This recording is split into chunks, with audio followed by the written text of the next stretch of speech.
everyone, welcome back to my channel.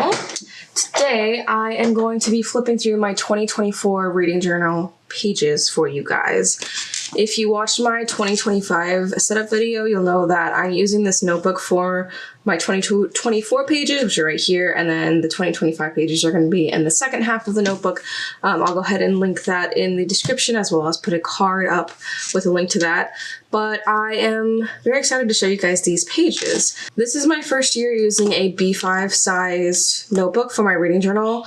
In the past, I've used an A5, and even before that, I used an A6, which is like a really tiny pocket-sized, which was fine, but I wanted to expand a little bit more and have some more space to play around, so I was very excited to do that in this notebook. This one is from Archer and Olive.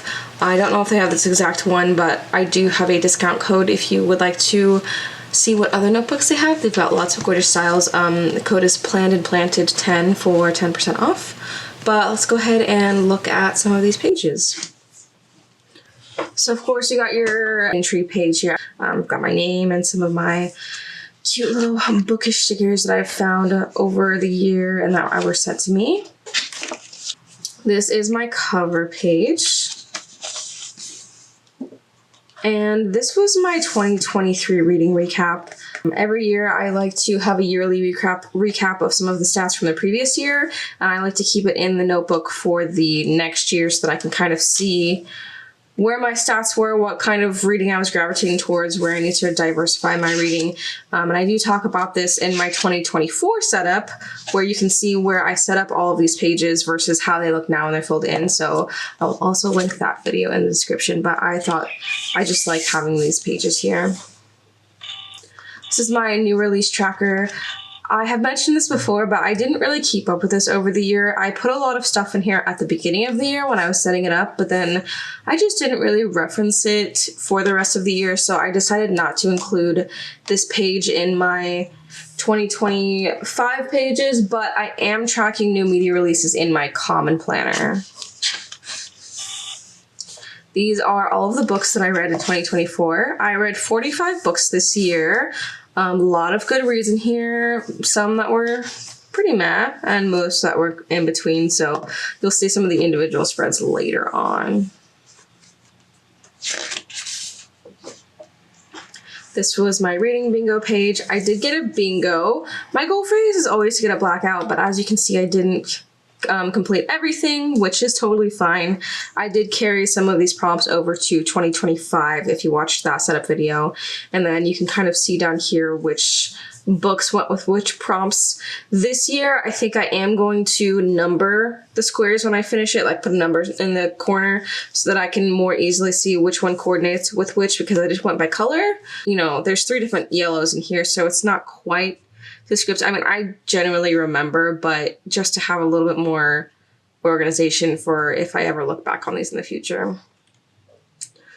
I did not keep up with this. If you have watched any of my videos, you will have heard me talk about how I'm not great with keeping up with reading challenges. I was really excited about this one, and I did still read some of the prompts in general just because those naturally fell with things that I was reading, but especially once my daughter was born in May, I just completely fell off with this, so I just didn't even attempt to do any challenge in 2025, but I did think a lot of these prompts were really great. My books by genre tracker. As you can see, I didn't like the darker colors in here, so for 2025, I'm making some of the colors lighter, and I'm not having quite as many categories, and I made the books bigger and fewer spaces because as you can see, I have a lot of left over here, so always changing things up as I go along, as I figure out what works for me and what doesn't, but I do always love how this looks at the end of the year. My format and pub year tracker. I actually have a lot of difficulties keeping up with this year because I tend to do, like, I only come and update these every like 4 to 5, 6, maybe 7 books. And every time I went to update this, I could not remember where I left off and which book was to which. So I have spent a lot of time trying to figure out where I left things off. And it's kind of inaccurate because I ended up with 47 rectangles and I only read 45 books. So something got duplicated, some things probably got left out. So I am also going to be numbering these rectangles in this coming year. In this year, it's 2025 now. I'm going to be numbering them based on the book of like the order that I read them. So it'll basically coordinate with, you know, book 1 will have a 1 on it, so I know which one is which. And I also am planning on compiling this a little bit so there's not quite as many years. My reading goal tracker, my 2024 faves. I will talk about these books when I'm flipping through my individual spreads of them. Yearly stats, I'm realizing right now I forgot to fill out December and the total, but it's fine. I'll go get there.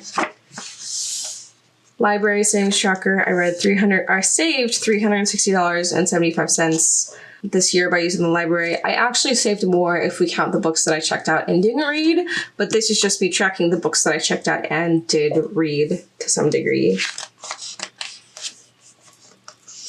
My Read What You Own page, as you can see, I did not do a great job of reading books that I already owned this year. I think I read like 6, maybe 7. And I didn't keep this in my 2025 journal just because it was a lot of work to write all these down. So I'm going to be tracking this in the story graph. I can scan all of the books that I own in there, and I'm going to keep track of this that way instead. And if you have a StoryGraph account and would like to be friends on there, I will put the link to my profile down in the description so you can be friends with me on there too. So you'll see that I have some blank pages like this where I have a little sticky note of what I had ideas to put there, but then it never happened, and it's fine. It just happens sometimes. So now we're getting into the monthly pages and the individual reviews. I do want to say right now, as the notebook goes on, you will see fewer and fewer of these monthly pages and the monthly stats recaps, because once we moved here and my daughter was born, I just stopped having as much time, and things like this that are really fun to put together but aren't totally necessary in my journal just kind of fell by the wayside. So that's why for my 2025 pages, I felt okay trying to finish them all up in these last few pages, because I'm not going to be having these monthly like cover pages and calendars and the stats pages. So just be aware of that going forward.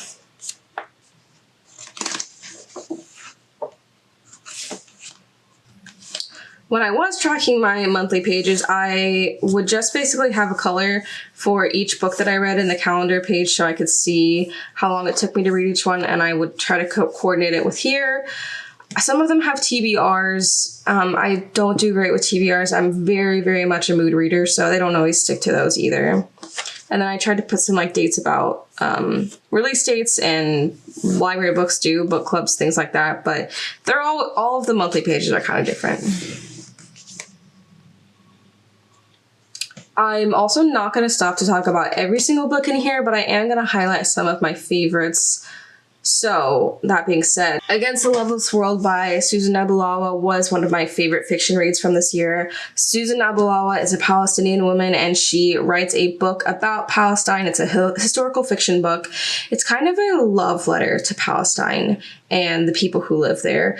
It was very obviously, like, there was a lot of devastation and displacement in the book, so it was a hard read, but it was also filled with a lot of love and hope, and a lot of just cultural things about Palestine that I thought were very interesting and very enjoyable to read about, although there was also that dichotomy of the heartbreak of living in a country that's been devastated by Zionism and colonialism. I just love so many things about this book. It made me cry. It was sad, but it was also really hopeful. This is the quote I picked from it. I understood a new kind of joy that day. It was the sort of happiness that comes only when life takes everything and leaves you only the people who matter most. I really liked putting these little olive branch doodles on here because olives are very important in Palestinian culture. And there's also a scene towards the middle endish of the book that is really important in the story, and it takes place in an olive tree grove. Yeah, I think it's called a grove. But that was a really beautiful but also hard scene that I felt like encompassed the whole book. So I liked having these little doodles on here.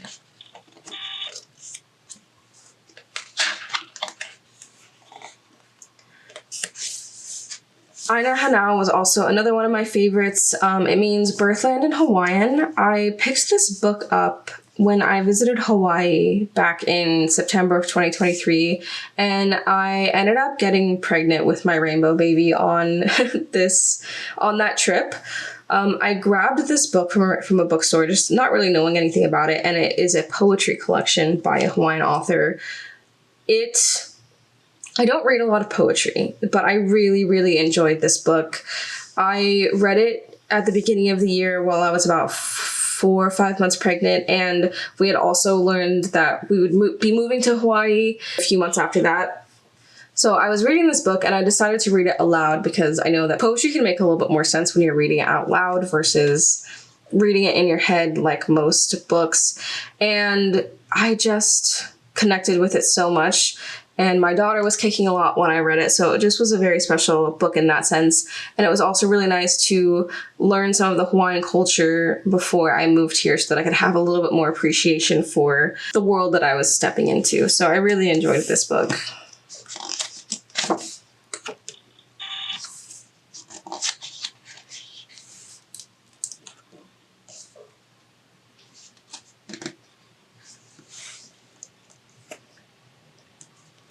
I think I had Yellow Wife as one of my favorites. Yeah, Yellow Wife was also a really great book. It's historical fiction, and I was kind of surprised about this because it is a book about slavery. And so my expectations were a little bit low just because it's a little bit hard to bring some like new and interesting elements into slave narratives.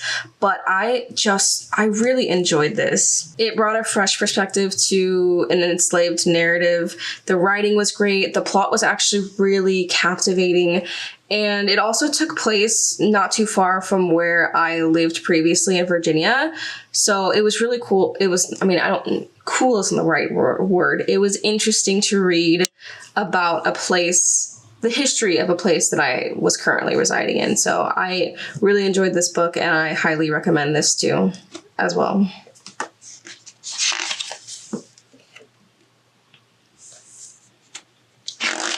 Kindred was another solid read. Octavia Butler, anything by her is pretty good. This was also a slave narrative. I just thought it was so nice. And if I had a nickel for every time I read a slave narrative this month, I'd have 2 nickels, which isn't a lot, but it's weird that it's happened twice, and both were 5 stars. So this one was pretty good. It was another good take on a slave narrative that brought some interesting elements of like time travel and a lot of moral questions that were not very easy to answer. There was a lot of morally gray things and decisions that the main character had to make, and I thought it was really well done the way that Butler wrote about that. March was our first month living in Hawaii, so I've had to do this like tropical beachy theme, of course. And then I didn't fill any of this out. I'm going to talk about the series a little bit more later on, but I did enjoy the Ember and the Ashes series, although the last book was my favorite. The first book was still pretty good, though. This is the year that I realized that I was a fantasy girly, but I think I prefer young adult fantasy to adult fantasy or new age, like new adult fantasy, because most of the newer fantasy books that are written for adults that I read, I didn't really enjoy very much, but I read a lot of really, really good YA fantasy this year. This was one of my favorite nonfiction books of the year. I received an advanced reader's copy from Lindsay Henke, the author. It's called When Skies Are Gray. It is a memoir about the stillbirth of her first child and her subsequent pregnancy. She also started the Pregnancy After Loss Foundation, and as I was someone who was pregnant after loss, I used that app a lot and really looked up to Lindsay, really do look up to her.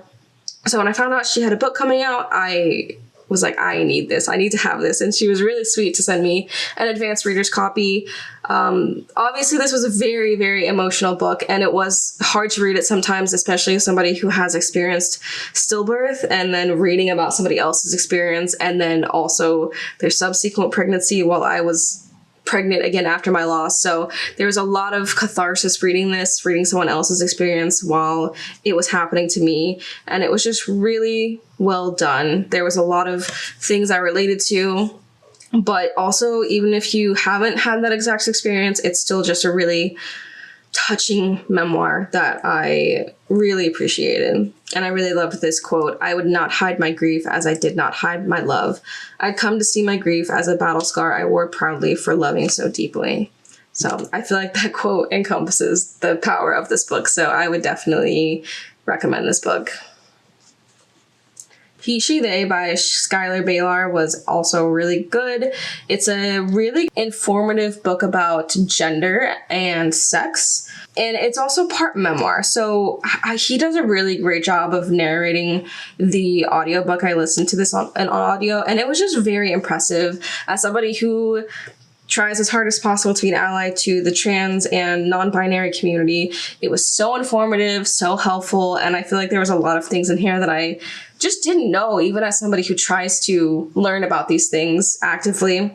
So I very highly recommend this for anybody who either is dealing with their own struggles with gender, or somebody who is looking to become more acknowledged as an ally. And I think here is kind of where I stopped doing my stats recap and the cover pages, because again, I just had so many other things going on, but I still have the sticky notes for them because it's nice to dream, I guess. Whenever I read fiction books, I have a Pinterest folder where I have mood boards for each book, where I like to kind of save some photos that remind me, that give me the vibe of different books. And then if I am making a spread, I will print some off sometimes if it's a book that I enjoyed to some degree.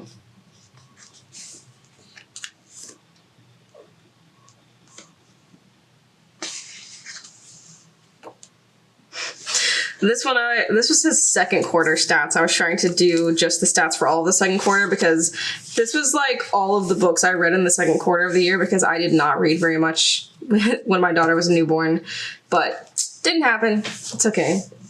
Started listening to the Bridgerton books on audio because I watched all the Bridgerton seasons while in the throes of newbornhood, and I really enjoyed the show, so I decided to listen to the audio, and all of those are pretty good. Ooh, this book, Releasing the Motherload by Erica Josa. I think it's Josa. I'm going to try not to talk about this too much because I would like to make a blog post or a Substack newsletter about this book, but it was remarkable. I was fortunate enough to be gifted a copy from Biblio Lifestyle, and it could not have gotten to me at a more perfect time in my life. It's basically just about the emotional labor and the mental load that mothers carry, especially, and it is focused towards cisgender mothers who are in a relationship with cisgender men. So it is kind of specific to that, although that does encompass, quite a bit of the population. But it was just really, really excellent. It brought to light some of the things that I was feeling but couldn't put into words. It gave me some strategies for dealing with them and for finding plans to ease some of that load a little bit. And it was amazing. I can't proclaim its profoundness enough. And you can also tell which books I really love in my reading journal, because the ones that I really love get the full 2-page spread, whereas if it was kind of good but not amazing, it gets 1-page spread. And if it was just kind of yeah, okay, I read this and it was there, then that's kind of when it does I split it into 2 pages. I split 1 page into 2 spreads.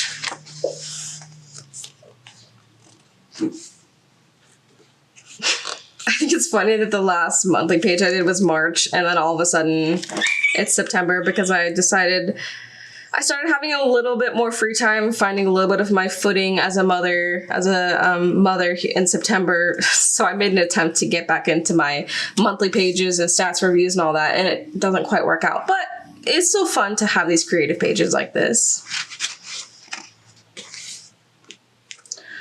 Legendborn, I think, was probably my favorite fiction read of this year. Again, a YA fantasy book that just knocked me off my feet.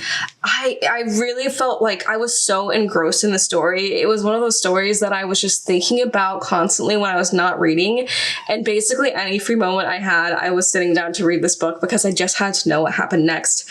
It also gets bonus point because there is excellent representation in it. It's a young Black girl who is the main character, and she deals with a lot of like microaggressions. And when I was reading it, I just could not help but think about how much it would have meant to me to have books like this when I was growing up as a young mixed woman in a pretty white neighborhood, family, school.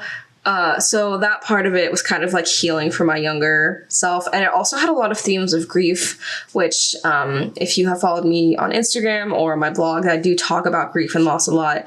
So there was a lot of facets of it that were really awesome. And on top of that, it was just well written and a great story. And I don't know if anybody has watched The Boys or Gen V, but I couldn't stop imagining Brie, the main character, as Marie Moreau from Gen V. It's just, I could not get that imagery out of my head because I watched Gen V around the same time as I read this. So that was fun to have that image in my head. And obviously I made a mood board for that, and it had some pictures that reminded me of the story. Yeah, that was a good read, and I'm really excited for the third book, Oathbound, to be coming out here in a few months.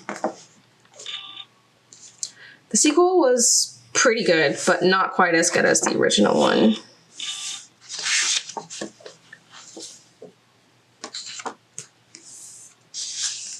Third quarter stats. Might happen someday, but probably not. I really loved this cover page. This was a monthly kit from Archer and Olive that I used. And I thought it was just so cute, the little bows and the floral pumpkin-y stuff. So I think that's why I made this page, because I wanted to use this kit, and it was really good for October. yeah, and then I didn't not fill out the remainder of this page. The Reckoning of Roku, again, another YA fantasy that was so good. I am a huge nerd for Avatar: The Last Airbender. I don't know if you saw earlier, but my cup is actually, I'm trying not to spill this on my journal, it's actually like the airbender symbol on here. I'm a huge nerd for Avatar: The Last Airbender and Legend of Korra, and I really have enjoyed all of the Avatar Chronicle books that have come out. If you haven't read them, highly recommend. There's two for Kyoshi and two for Avatar Yangchen, and then this fifth one came out for Avatar Roku. I was a little bit skeptical going in because this is the first book in the series that's not by FCE, but I think Randy Ribay did a really good job with this story, especially considering the limitations, because we know what happens after Roku's story, because after Roku is Avatar Aang, and that's what the main story is about. And we also know what happens before with Avatar Kyoshi, because that's the Avatar Chronicle books that's before this.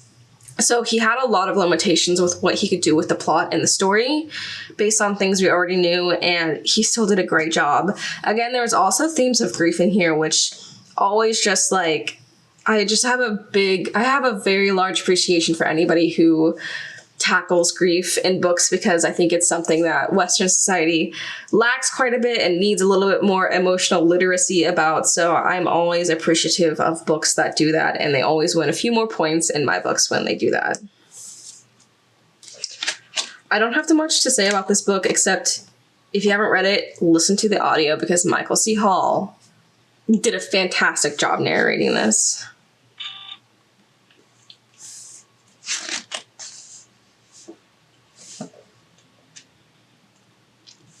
Born a Crime was another nonfiction favorite this year. It's been on my shelf for a while, and I knew I would love it, and I was not wrong, and I'm kind of mad it took me so long to read it, but it's a great book. I've heard the audio was really good because Trevor Noah narrates it, but I could not find the audio, and I already had the paperback, so I decided to read it. But it's a top-notch memoir, and he's a comedian. Like, he's a professional comedian, so it's a really good mix of funny stuff mixed with informational things about South Africa and the history of that country and of apartheid.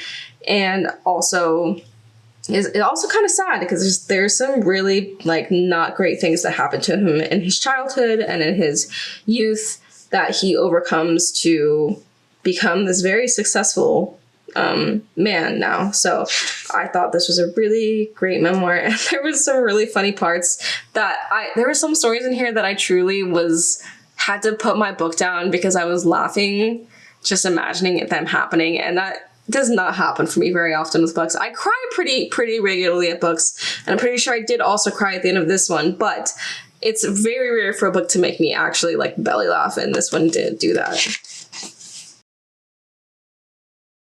Okay, this was the last book in the Ember and the Ashes series. The Sky Beyond the Storm, number 4 in the series by Sep-Nov. It was so good. I enjoyed all of the books in this series for the most part, but this one was just so good. It was such a great way to end the finale, and I think it's so important when it comes to a series how it ends, because how it ends is so much of how you remember. And I'm looking at you, Game of Thrones. I actually filmed myself recording reading the last 40 pages of this, and I had to put some of my reactions in here because I was sobbing. I was ugly crying so hard, but it was such a beautiful way to end the series. And there was a lot of really hard and like terrible things that happened throughout the series and even in this last book, but the way that it ended was just full of a lot of hope despite all of the like horrible things that had happened. There was some, like, all of the characters are pretty lovable, but specifically Helene's story stood out so much in the last 2 books really, but especially this last one. Finishing this put me in a big reading slump basically for the rest of the year. So that part wasn't cool, but it was a really great book and basically solidified my love of young adult fantasy for the coming eternity. As you can see, there was a lot of quotes in here that I wanted to record, and then I decided to print out the map that's in the book. Somebody had a black and white copy of it, so I was like, let me print that out because I think that would be a cool little background for all of these quotes that I loved so much that I want to remember in my journal.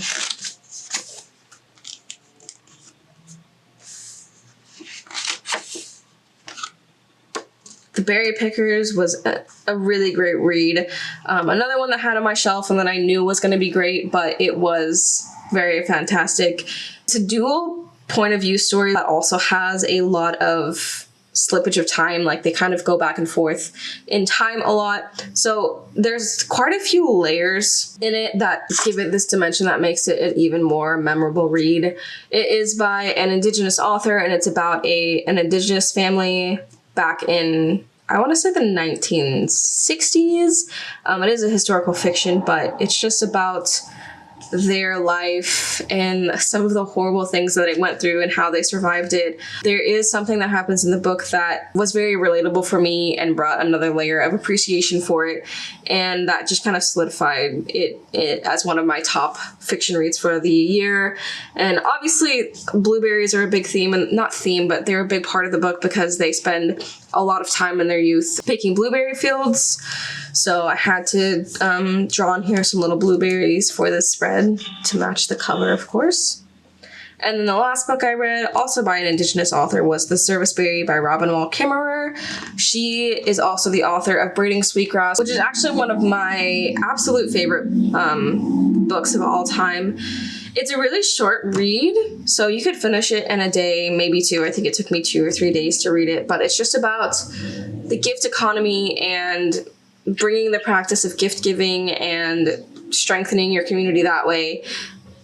Like I said, it was a short read, but there was a lot of really important and provocative questions that she asks, and she doesn't have all of the answers for it, but she does provide some theories for how we can incorporate the gift economy more into the overall structure of the United States as we're going forward. I feel like this quote sums up the book pretty well. The prosperity of the community grows from the flow of relationships, not the accumulation of goods. Also, enumerating the gifts you've received creates a sense of abundance, the knowing that you already have what you need. Recognizing enoughness is a radical act in an economy that is always urging us to consume more. It also helped me reflect a lot of my consumption habits when it comes to buying new things and what kinds of things I'm buying and bringing into my home and what is actually verging more unnecessary versus superfluous. So there's a lot of ways that this book made me think that I am continuing to still think about into my life. So although it is short, it does pack a punch and it does leave you thinking about it for quite a while. So that was the end of my recaps of all of the books. I hope you enjoyed this video. I hope it's kind of fun to see how these pages look at the end of the year after seeing the setup and the empty pages, like once they're first set up versus how they actually get used throughout the year. And yeah, make sure to like this video if you enjoyed, and if you would like to see more of my reading journal content or my regular journal or just bookish content in general, make sure to subscribe. Thank you. See you later.